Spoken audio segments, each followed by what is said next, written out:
Maintenance के मामले में पति के द्वारा हमेशा यही कहा जाता है कि वह बेरोजगार है, उसकी आर्थिक स्थिति ठीक नहीं है, वह कमा नहीं सकता है, इसलिए वह अपनी पत्नी और बच्चों को मेंटेनेंस नहीं दे सकता है। इस प्रकार से वह अपना बचाव करता है। हालांकि हाई कोर्ट्स और सुप्रीम कोर्ट्स के भी द्वारा अपने कई जजमेंट्स में भी यही कहा है कि अगर पति यह कहता है कि मैं बेरोजगार हूँ, मेरी आर्थिक स्थिति ठीक नहीं है, तो ऐसा कहने पर वह मेंटेनेंस देने से नहीं बच सकता। और अभी इलाहाबाद हाई कोर्ट के द्वारा इसी प्रकार का ही एक जजमेंट दिया गया है, जिसमें पति के खिलाफ इंटरिम मेंटेनेंस का आदेश कर दिया जाता है और पति के द्वारा इलाहाबाद हाई कोर्ट में उस इंटरिम मेंटेनेंस को चैलेंज करने के लिए एक क्रिमिनल रिवीजन दाखिल किया जाता है। और इस रिवीजन की सुनवाई करते हुए इलाहाबाद हाई कोर्ट के द्वारा जबरदस्त जजमेंट दिया गया है। यह जजमेंट उन महिलाओं के लिए है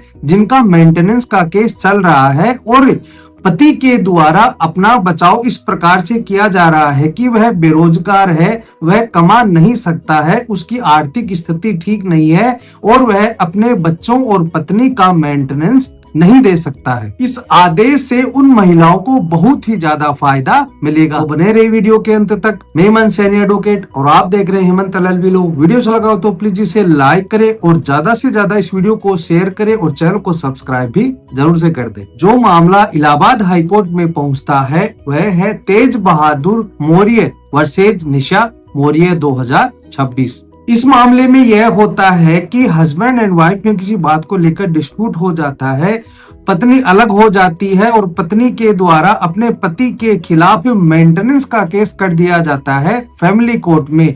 और मेंटेनेंस का जो इंटरिम आदेश है वह पति के खिलाफ 4000 रुपए प्रति माह देने के आदेश कर दिए जाते हैं। इस आदेश के खिलाफ यानी कि इस इंटरिम मेंटेनेंस आदेश के खिलाफ पति जाता है इलाहाबाद हाई कोर्ट के पास और वहां जाकर उस आदेश को चैलेंज करता है और यह कहता है कि आदेश करते समय फैमिली कोर्ट ने पति की आर्थिक स्थिति नहीं देखी और फैमिली कोर्ट के द्वारा इस बात को भी नजरअंदाज किया गया कि जो मेरी पत्नी है वह किसी अन्य पुरुष के साथ रह रही है और हमने आपसी सहमति से एक शपथ पत्र भी बनवाया था जिसमें हम दोनों अलग अलग हो गए हैं।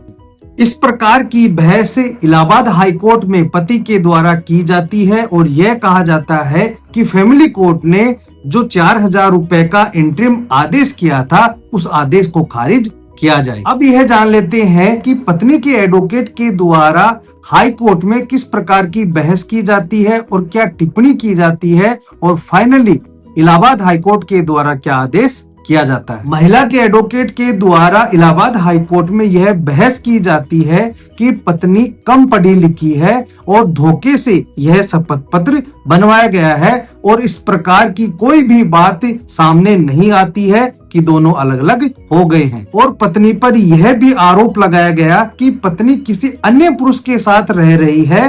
पत्नी के द्वारा इस बात का भी खंडन किया गया।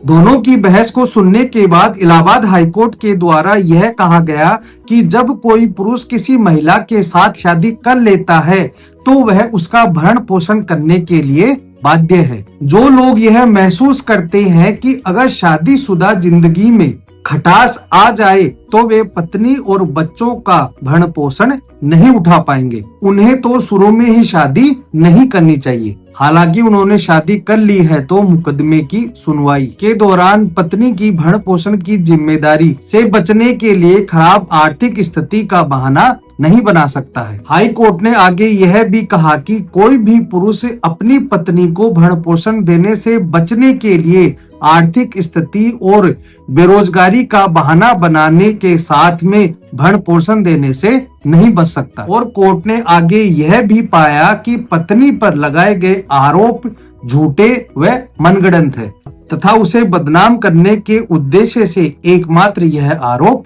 लगाए गए हैं। कोर्ट ने यह भी देखा कि पत्नी अपने बच्चों का भी भरण पोषण कर रही है और रोजगार का कोई भी साधन नहीं है। इन सभी तथ्यों को ध्यान में रखते हुए फाइनली इलाहाबाद हाई कोर्ट ने पति ने जो याचिका पेश की थी उस याचिका को खारिज कर दिया जाता है। और एक महत्वपूर्ण बात यह भी कही जाती है कि जो लोग यह समझते हैं कि हमें मेंटेनेंस नहीं देना पड़ेगा तो उन्हें शादी ही नहीं करनी चाहिए। अब पति बेरोजगार और आर्थिक स्थिति खराब होने का बहाना बनाते हुए पत्नी को भरण पोषण देने से नहीं बच सकता है। एक बार जब कोई पुरुष किसी महिला से शादी कर लेता है तो कानून के तहत उसका भरण पोषण करना उसकी कानूनी बाध्यता बन जाती है। तो आज की वीडियो से हमें यह समझ में आया कि अगर लोग यह सोचते हैं कि हमने शादी कर ली है और कोई भी बहाना बनाकर हम मेंटेनेंस देने से बच जाएंगे, तो यह कहना बहुत ही गलत है।